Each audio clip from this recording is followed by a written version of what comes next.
둘이 따로라는 제목으로 오늘 말씀을 살펴보겠습니다. 5월 21일은 부부의 날이라고 하는데 둘이 하나가 되는 21일, 둘이 하나가 되는 날 5월 21일을 부부의 날로 정했는데 그 부부의 날을 정한 사람이 권재도 목사님인데 우리 교회 덕천성전 앞에 아남 프라자에 살았어요. 거기 살면서 덕천성전에 이제 출석을 할 때 그 목사님이 정해가지고 이걸 유엔이 정하고 국회에서 인정을 하고 해서 5월 21일 둘이 하나가 되는 날 이렇게 해서 부부의 날로 제정을 했습니다. 부부가 만나서 둘이 하나가 되는 것이 정상적인 가정이라는 뜻입니다. 제가 이번에 미국에 갔는데 목사님들 10명하고 점심을 먹는데 제 앞에 앉은 목사님이 저보다 훨씬 젊었는데 은퇴를 했다더라고요. 왜 은퇴를 했냐 모르니까 이분은 미군 군목 출신인 거예요. 18년 동안 미군 군목을 했는데 어떤 군인 2명이 와서 상담을 하는데 둘이 사랑하는 사이라면서 결혼식 주례를 해달라는 거예요. 동성애자들이에요. 그래서 이 목사님이 나는 성경에 반대되는 이런 동성애 주례를 할 수가 없다. 그래서 조금만 있으면 이제 연금을 받고 자기 생활이 미국에서 아주 편안하게 생활을 할 수 있는데도 연금을 받기 직전에 자기가 군목을 사표를 내고 동성애자들을 나는 주례할 수가 없다. 그래서 아주 새파란 목사님인데 은퇴를 해서 그렇게 지내시더라고요. 여러분, 우리가 동성애라는 것은 성경에 반하는 이 동성애는 인정할 수가 없습니다. 그런데 오늘 성경에 있는 말씀은 이 둘이가 하나가 되는 게 가정의 부부의 원리지만은 세상에서 가장 코드가 안 맞는 게 부부관계라는 거예요. 부부관계는 워낙 안 맞기 때문에 로또와 같다는 거예요. 아무리 사도 안 맞아요. 하나님은 사람을 만드실 때 국화빵 찍듯이 똑같이 만든 것이 아니고 천차가 만별로 구구각색으로 만들어 놔서 남자와 여자로 다르게 만들어 놨다는 거예요. 여러분, 그런데 사람들은 나와 다른 것을 견디지를 못해요. 내 생각하고 똑같아야 되지 내 생각하고 다른 것을 견디지를 못합니다. 사람을 만나보면 상대방의 필요를 생각하지 않아요. 내 하고 싶은 말만 하고 내 기분이 중요하고 내 마음이 중요한 그런 사람들이 많습니다. 똑같은 사람이 만나면 얼마나 권태기가 빨리 오고 얼마나 지겹겠어요. 우리는 남자와 여자가 다르듯이 하나님 우리를 천차만별로 구구각색으로 다르게 만들어 놨다. 다른 것이 그런 것이 아니라 이게 풍성하고 다채롭다는 것입니다. 결혼의 원리는 오늘 말씀 보면 에베소서 5장 31절에 사람이 부모를 떠나 그의 아내와 합하여 둘이 한 육체가 될지니, 창세기 2장 22절에도 이러므로 남자가 부모를 떠나 그의 아내와 합하여 둘이 한 몸을 이룰지로다. 이게 결혼의 원리라는 거예요. 인생은 떠남의 연속이다. 여러분, 사람이 가장 자연스러운 포뮬에 꼬부리고 있는 거예요. 엄마 뱃속에 양수 속에 어린 아기가 태아가 있는 그 원정적인 모습이 가장 사람이 편안한 모습이라는 거예요. 그러나 아무리 엄마 뱃속에 모태가 편안해도 10달이 되면 아이가 태어나야 되는 것입니다. 아이가 아무리 귀여워도 유치원을 보내고 남자는 군대를 보내야 됩니다. 세월이 지나면 사랑하는 이들도 나를 떠나가고 결국은 나 홀로 남는 것입니다. 전 이번에 미국 가보니까 80이 넘으신 그런 분들이 제 설교를 많이 듣고 있는 그 중독이 되다시피 설교를 들은 분들이 있더라고요. 근데 그분들의 고백이 평생을 그렇게 열심히 살아와서 아주 미국에서 저택을 구입하고 잘 살아가는데 이제 사랑하는 가족들이 다 떠나간 거예요. 남편도 떠나고 모든 가족이 다 떠나고 자기 혼자 남았다는 거예요. 목사님, 제 인생이 축복이에요 저주예요 이렇게 물으시더라고요. 그래서 제가 권사님, 축복입니다. 인생은 떠나는 과정에 모든 사람이 내 곁을 떠나갑니다. 세월이 지나가면 사랑하는 가족도 떠나가고 이 육신마저도 우리가 이 땅에 두고 다 하늘나라로 우리 영혼이 올라가는 것입니다.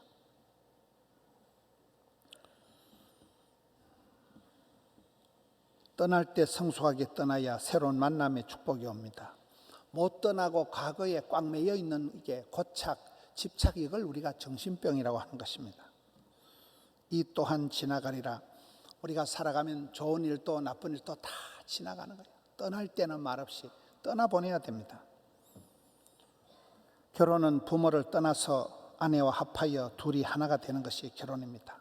부모를 떠난다는 것은 분료하라는 게 아니고 독립을 하라는 거예요. 신체적으로, 경제적으로, 정서적으로 독립을 해서 이제는 홀로 서기를 하라는 것입니다. 둘이 하나가 된다는 것은 강력한 악교표로 붙인 것과 같다. 본드로 붙여놓은 것과 같기 때문에 부부는 떨어지는 것이 아니라 찢어지는 것입니다. 부부 관계에서 중요한 것은 내가 선보고 골라잡고 내가 선택하는 게 중요한 게 아니에요. 하나님이 짝지어 주신, 하나님이 이끌어 주신 것이 가장 중요합니다. 그래서 부부 관계에서는 내 선택보다도 하나님이 이끄심이 중요하기 때문에 성령이 하나 되게 하신 것을 힘써 지켜나가야 되지, 거짓의 아비 사탄이 주는 분리의 영을 따라 살아가면 안 됩니다. 우리가 기도할 때 기도의 원을 크게 그려라. 기도의 원을 넓게 열어서 사랑하는 가족을 품고 이웃을 품고 열방을 품고 기도의 원을 크게 그려서 우리가 사랑의 대상을 넓게 잡으라는 겁니다. 이번에 방탄소년단 이 팀은 크게 성장을 했는데 개개인이 성장하지를 못했다, 그런 말을 하면서 애들이 단체 활동을 중단을 했습니다. 여러분, 팀은 성장하는데 개인적으로 성장을 못했다, 그 말이 참 독특한 말입니다. 우리가 나이가 들어가면서 믿음도 자라야 돼요. 의식도 자라야 돼요. 사랑도 높이가 넓이가 깊이가 달라져야 돼요. 이 사랑이 자라지 않으면 이게 유치찬란하게 되는 것입니다. 부부가 만나면 엄청 싸우고 적과의 동침, 사랑과 전쟁이 벌어지고 문화 충돌이 일어납니다. 세상의 궁합이 안 맞는 것이 부부 관계이기 때문에 그렇습니다. 집안 대 집안이 붙는 거예요. 역사적 사명을 띠고 싸웁니다. 그런데 젊어서 많이 싸워야 황혼 이혼을 안 한다고 합니다. 싸움도 적극적인 대화이다. 가장 비참한 관계는 부부 싸움도 안 되는 관계라는 거예요. 완전히 포기를 하고 기대가 1도 없는 상태에서는 부부 싸움도 안 되기 때문에 부부 싸움이 안 되는 가정은 가장 비참한 가정이라는 거예요. 여러분, 우리는 하나님이 짝지어 주신 가족이든지 회사에서 직장에서 사람을 만나든지 교회에서 사람을 만날 때 하나님이 짝지어 주신 만남을 판단을 하거나 멸시를 하거나 부끄러워하면 안 됩니다. 창세기 2장 25절에 보면 아담과 하와가 빨가벗었는데도 한 개도 안 부끄러워하는 거예요. 흉허물이 없어진다는 것입니다. 디모데후서 1장 8절에 보면 바울이 너는 나를 부끄러워하지 마라. 감옥에 갇힌 나를, 복음 전하다가 고생하는 나를 부끄러워하지 마라. 쪽팔리게 생각하지 마라. 그런 말씀을 합니다. 우리는 살아가면서 하나님께서 짝지어 주신 사람을, 하나님의 계획을 봐야 되지, 도무지 나와 맞지 않는 사람, 그런 사람을 통해서 오히려 철을 날카롭게 함같이 싸움과 충돌, 갈등을 통해서 몽실이가 되어가는 것입니다. 가정생활을 수십 년 해보면 그 사람은 인생 종합대학 고생학과를 졸업하게 되어서 그야말로 인생의 박사가 됩니다. 하나님은 가정이라는, 만남이라는 그런 독특한 과정을 통해서 우리를 만들어 가시는 거예요. 따듬어 가시는 거예요. 오랜 세월 동안 하나님 뜻이 계셔서 철을 날카롭게 한다. 모진 사람이 모진 사람을 만나서 변화의 과정을 거치게 되는 것입니다. 그래서 우리는 하나님이 내게 부탁하신 사람이나 하나님께서 내게 하라고 하는 그 일에 대해서, 사역에 대해서 쪽팔려 하면 안 됩니다. 하나님께서는 도무지 경건치 않은 사람 같지 않은 나도 붙들고 끝까지 포기하지 않고 끌고 가시는 하나님이시기 때문에, 예수님께서도 경건치 않은 나를, 죄인된 나를 사랑하시기 때문에 우리도 그런 마음으로 사람을 대해야 됩니다. 여러분들 때 나는 신통찮은 사람 같지만은 신통찮은 나를 통해서도 하나님의 능력을 보여주고, 내가 하는 일이 보잘것없는 일 같지만은 내가 하는 그 일을 통해서 하나님이 구원 역사를 베풀어 가시는 거예요. 전도에 미련한 것으로 구원 역사를 이루어 가시기 때문에 우리가 어떤 경우에도 포기하지 말고 판단하지 말고 계속해서 주님의 기쁨이 되어야 되는 것입니다. 오늘 본문의 에베소서에서는 남편과 아내가 사랑하고 하나 되는 것을 이 비밀이 크도다 이렇게 설명을 하고 있습니다. 너무나 그 사랑이 기가 막힌 신묘 막측한 사랑이기 때문에 성경은 비밀이다 이렇게 얘기를 하고 있습니다. 바울이 신랑 신부 남편과 아내 부부 관계에 대한 사랑을 이야기하다가 갑자기 내가 지금 그리스도와 교회에 대해서 말한다 이렇게 말하고 있습니다. 가정생활이나 교회생활, 신화생활이 원리가 똑같다는 거예요. 사랑의 공동체가 돼야 된다는 거예요. 사랑만이 해답이 된다는 거예요. 우리가 천사의 말을 할지라도 네 몸을 불사르게 내어줄지라도 산을 옮길 만한 믿음이 있을지라도 사랑이 없으면 아무 소용이 없다고 하기 때문에 내 사랑이 얼마나 자라느냐, 내가 얼마나 사랑의 관계로 만났냐 이거를 점검해 봐야 됩니다. 남편과 아내 사이에 사랑하고 존경하듯이 그리스도와 교회 사이에도 그와 같은 순종과 충성이 생기는 것입니다. 예수님께서 십자가상에서 친구를 위하여 목숨을 버리는 것보다 더 큰 사랑이 없나니 그러면서 경건치 않은 나를 위해서 목숨을 버려주신 희생적인 사랑을 하신 것처럼 우리도 아내를 향해서 더 연약한 자들을 향해서 희생하는 사랑을 할 수 있는 것입니다. 아내는 신랑 대신 그리스도께 복종하듯이 순종하고 복종해야 됩니다. 그래서 오늘 33절에 너희도 각각 자기의 아내 사랑하기를 자신같이 하고 아내도 자기 남편을 존경하라 이렇게 얘기합니다. 사랑의 흐름에서 하나님은 경외하고, 경외한다는 말은 약간 두려운 것이, 약간 공경하는 것이, 그렇게 사랑하는, 사랑과 공경과 두려움이 합쳐진 말을 경외라고 합니다. 하나님은, 우리가 하나님 보고 귀엽다 이래 못하잖아요. 하나님은 경외하고, 부모님은 받들어 공경을 하고, 부부간에는 존경을 하고, 형제간에는 우애를 하고, 이 다 사랑의 표현들입니다. 저는 성경의 3대 명령도 보면서 전부 사랑에 대한 말씀이구나. 성경의 3대 명령이 창세기 1장 28절의 문화대명령입니다. 생육해라, 번성해라, 충만해라, 정복해라, 다스리라. 이게 무슨 뜻일까요? 일을 사랑하라는 거예요. 하나님 나한테 일을 잔뜩 맡겨가지고 골병 들게 해서 나를 죽이려고 그러는 게 아니라 하나님 내게 맡기신 사명을 사랑하라는 거예요. 일 복이 많은 게 복이 많은 자고, 일도 사랑하는 사람을, 즐겁게 일하는 사람은 천재도 못 이깁니다.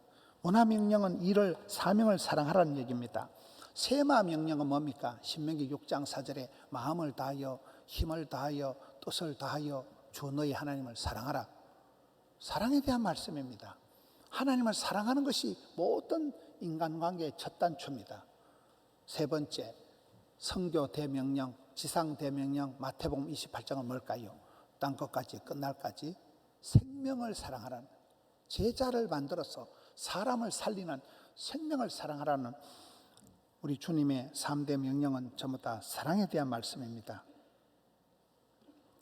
다일 공동체가 있습니다. 다일 공동체라 말은 다양성 가운데 일치를 이룬다. 여러분, 교회라는 데는 별의별 사람이 다 모이는 데가 교회입니다. 온갖 종류의 사람들이 다 모이기 때문에 갈등과 다툼이 일어날 수가 있습니다. 그런데 그 궁합이 안 맞고 코드가 안 맞는 것이, 그게 오히려 축복이 된다는 거예요. 여러분, 찬양대 보면 테너는 테너고 알토는 알토고 소프라노는 소프라노고 베이스는 베이스고 전 소리가 다르지만 그 다른 소리가 만날 때 하모니가 되고 합창이 되듯이 우리 인생도 그렇다는 거예요. 싸울 때 곱게 싸우라.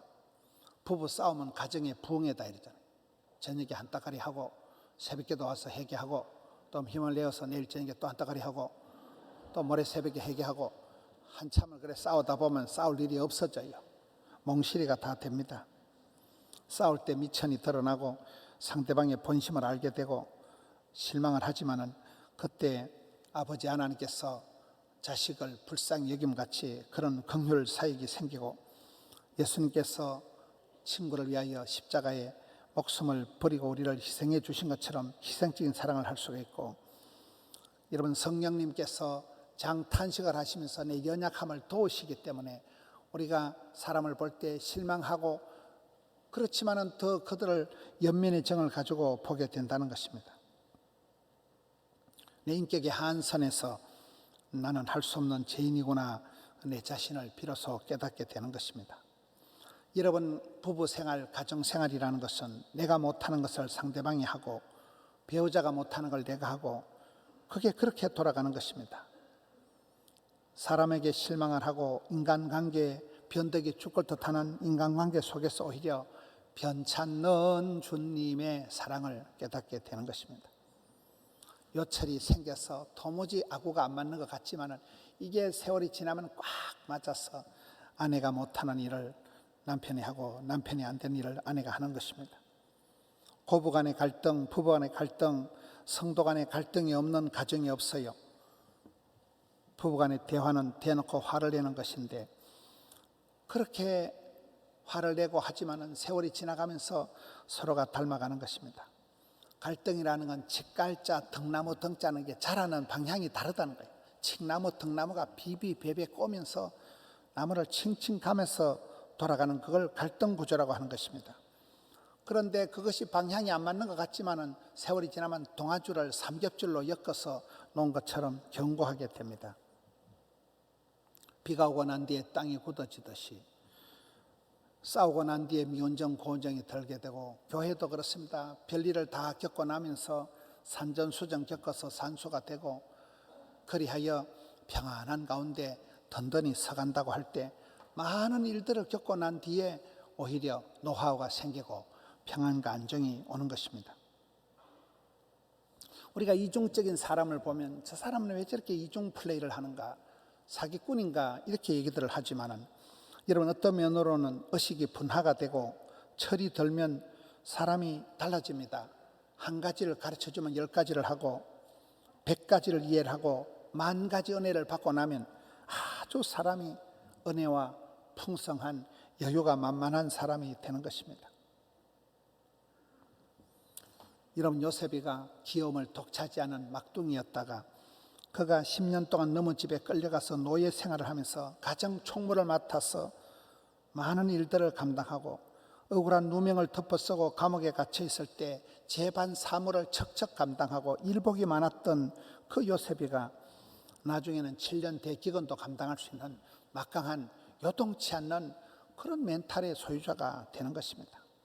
사도 바울이 나는 일체의 비결을 배웠다, 자족하기를 배웠다, 그런 삶의 과정을 통해서 세상에 감당할 수 없는 거침없이 담대하게 나가는 바울이 되는 것입니다. 이런 구약 성경의 사사기를 보면 왼손잡이는 장애인으로 나오더라고요. 왼손잡이는 이게 정상적이지 않다는 거의 장애인같이 기록이 되어 있습니다. 손흥민이는 보니까 왼발도 잘 쓰고 오른발도 잘 쓸 수 있다는 거예요.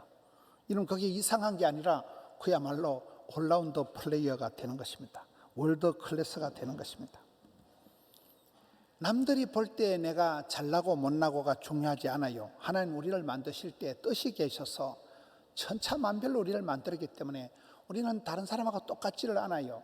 어떤 부부관계도 그 성격이 취향이 똑같지를 않아요. 거의 상극이에요. 그런데 그 다름을 통해서 오히려 남편이 못하는 걸 아내가 하고 아내가 안 되는 걸 남편이 하면서 부부관계가 오히려 가정이 더 원만하고 풍성한 가정이 된다는 것입니다. 남들이 내 생각과 똑같이 되기를 기대하지를 마세요. 남들이 나와 같이 되기를 강요하지를 마세요. 사람을 바꾸려고 덤비지 마라. 교육무용론, 회의회의론, 훈련 불가론이 있다는 거예요. 예수님께서도 나 같은 사람을 한 번도 포기하지 않으시고 끝까지 붙들고 가시는데 우리는 나와 다른 사람을 용납하지 못하고 나와 생각이 다르고 뜻이 다른 사람을 아주 경멸하고 그렇게 되기가 쉽습니다. 나와 다른 사람을 인정하고 배려할 줄 알아야 됩니다. 살아있는 모든 존재를 존중해야 됩니다. 왜냐하면 하나님께서도 그들을 사랑하시기 때문에 그렇습니다. 둘이가 하나가 되는 것이 아니라 부부가 같이 경부선 철도를 보면 서울역에서 출발해서 부산역 올 때까지 똑같이 그런 일정한 거리를 두고 항상 같이 경부선 철로가 달리는 것과 같습니다. 평생을 살아도 그대 곁에 낯선 남자의 향기가 느껴지고 뭐 그런 모습이 있지만은 그것이 하나님 뜻이에요. 그런 가운데 부부가 하나가 되고 가정이 풍성해지는 것입니다. 둘이 한 방향을 바라보고 멀고도 긴 인생길을 주와 같이 동행하게 되는 것입니다. 날마다 때마다 우리가 하나님 앞에 엎드려 회개하고 내 자신을 변화시켜가면, 내가 주님을 닮아가면 하나님 앞에 가서 며느리도 하나님을 닮고 시어머니도 하나님 앞에 회개하고 사위도 하나님 닮고 아들도 하나님 닮고 거기서 그리스도와 연합이 되고 하나님과 닮아서 통일이 되는 것입니다. 둘이 따로라는 것은 내 마음 나도 잘 모르는데 내 의지로 내 자신도 나를 마음대로 컨트롤할 수가 없기 때문에 그렇습니다. 내가 만나는 사람을 가르치려고 덤비지 말라는 거예요.